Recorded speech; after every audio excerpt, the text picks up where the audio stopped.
हम इतिहास की 12वीं सदी के पन्नों को खोलेंगे तो देखेंगे कि हाथ में तलवार लिए गजनी का सुल्तान मोहम्मद गौरी हिंदुस्तान के राज्यों पर धावा बोलता और लूटपाट करता।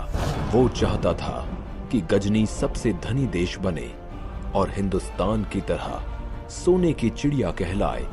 अब उसकी निगाहें दिल्ली पर टिकी थीं, वही दिल्ली जिसके सिंहासन पर पृथ्वीराज चौहान विराजमान थे। वे बहुत वीर और युद्ध कला में निपुण योद्धा थे। शब्द भेद तीरंदाजी में तो वे माहिर थे।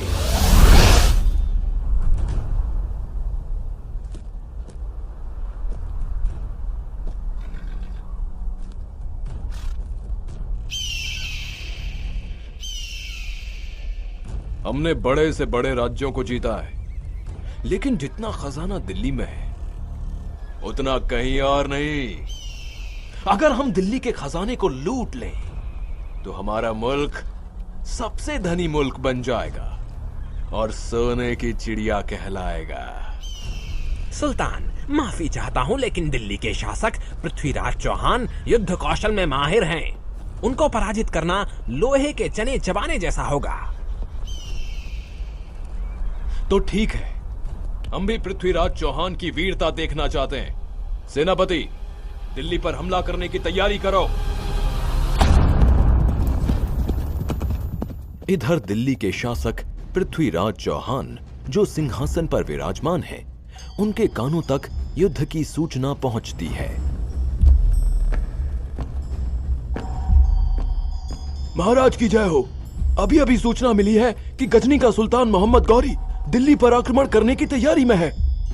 पृथ्वीराज चौहान इतना कमजोर नहीं कि मोहम्मद गौरी जैसे तुच्छ लुटेरे से भयभीत हो जाए। हम राजपूत हैं, राजपूत। हम किसी के आक्रमण से नहीं डरते। करने दो हमला।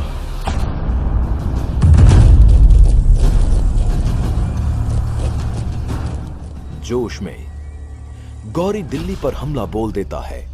पृथ्वीराज चौहान और मोहम्मद गौरी के बीच घमासान युद्ध होता है और इस युद्ध में मोहम्मद गौरी पृथ्वीराज चौहान के हाथों पराजित होता है।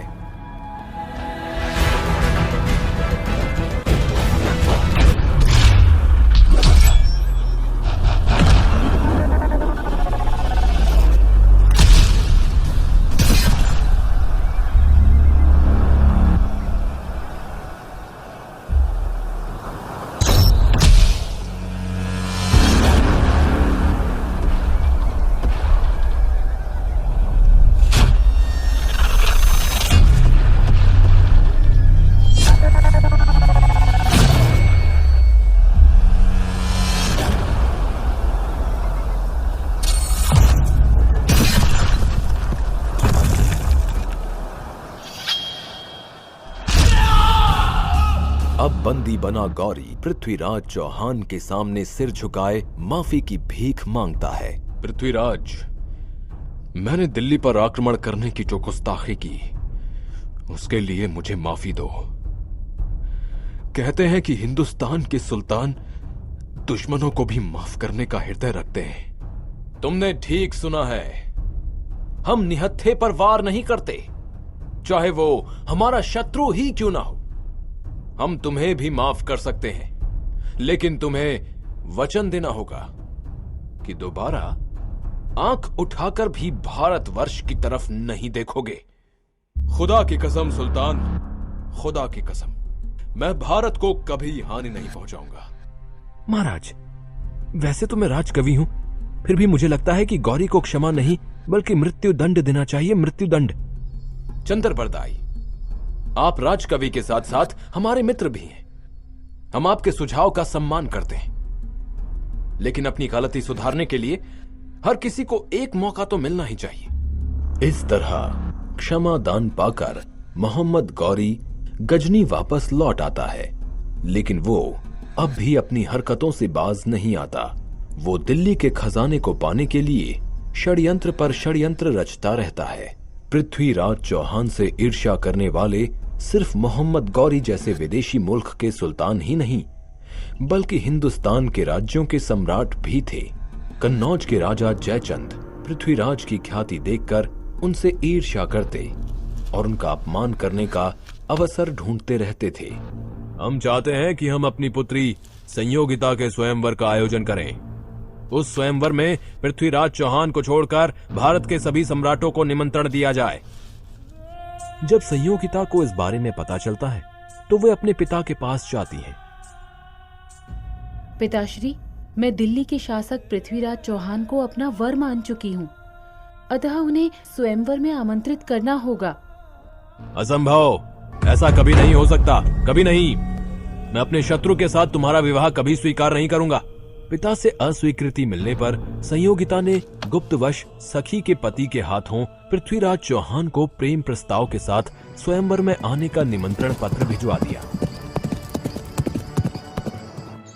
महाराज की जय हो।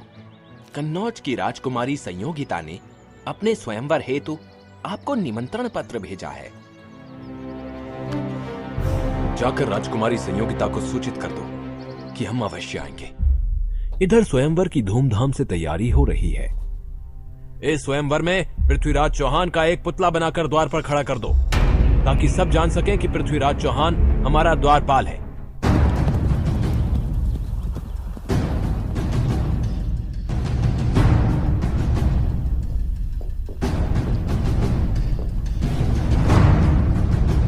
महाराज, अभी अभी सूचना मिली है कि आपके अपमान के उद्देश्य से जयचंद ने आपका पुतला बनवाकर द्वारपाल के रूप में लगवाया है। हम इस अपमान का बदला अवश्य लेंगे। कन्नौज की राजकुमारी संयोगिता के स्वयंवर में हम अवश्य जाएंगे।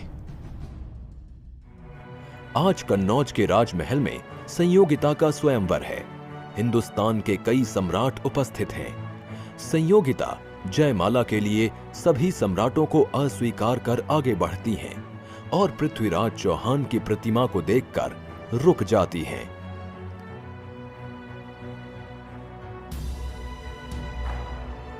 ये प्रतिमा तो मेरे पृथ्वीराज चौहान की है, जिन्हें मैं अपने वर के रूप में स्वीकार कर चुकी हूँ।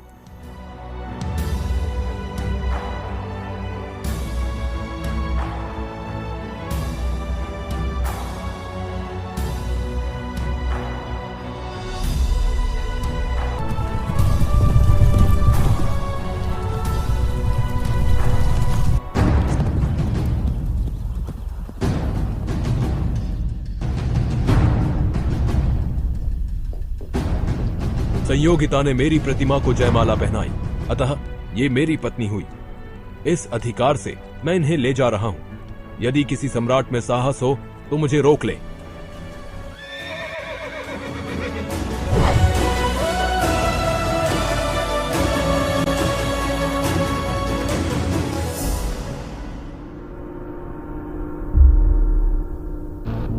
पृथ्वीराज चौहान ने भरी सभा में हमारा अपमान करके अच्छा नहीं किया।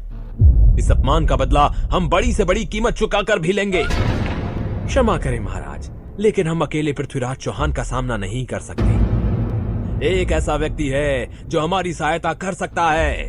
वो है गजनी का सुल्तान मोहम्मद गौरी।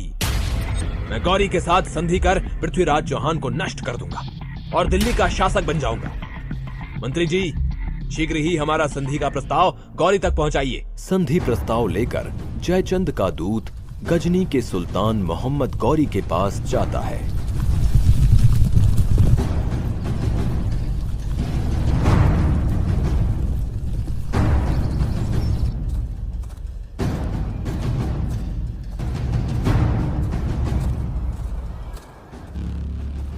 सुल्तान, कन्नौज के महाराज जयचंद आपकी ओर दोस्ती का हाथ बढ़ाना चाहते हैं। आप पृथ्वीराज चौहान पर आक्रमण करें। हमारी सेना आपके साथ है। सारी दौलत आपकी होगी और दिल्ली का सिंहासन महाराज जयचंद का।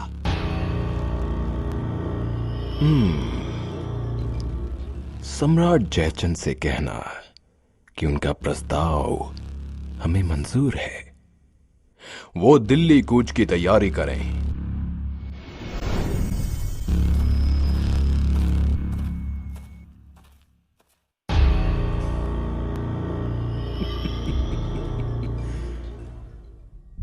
चाहे कोई कितना ही बलवान क्यों ना हो, फूट इंसान को कमजोर बना देती है। इनकी आपसी फूट का मैं पूरा फायदा उठाऊंगा। पृथ्वीराज को पराजित कर दिल्ली की सारी दौलत मेरी हो जाएगी, मेरी।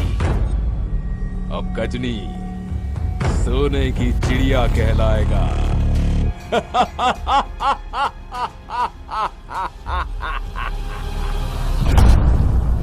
अत्यंत विशाल सेना के साथ जयचंद और गौरी मिलकर दिल्ली पर आक्रमण कर देते हैं। उनकी विशाल सेना ऐसे लग रही थी मानो वो दिल्ली को निगल जाएगी।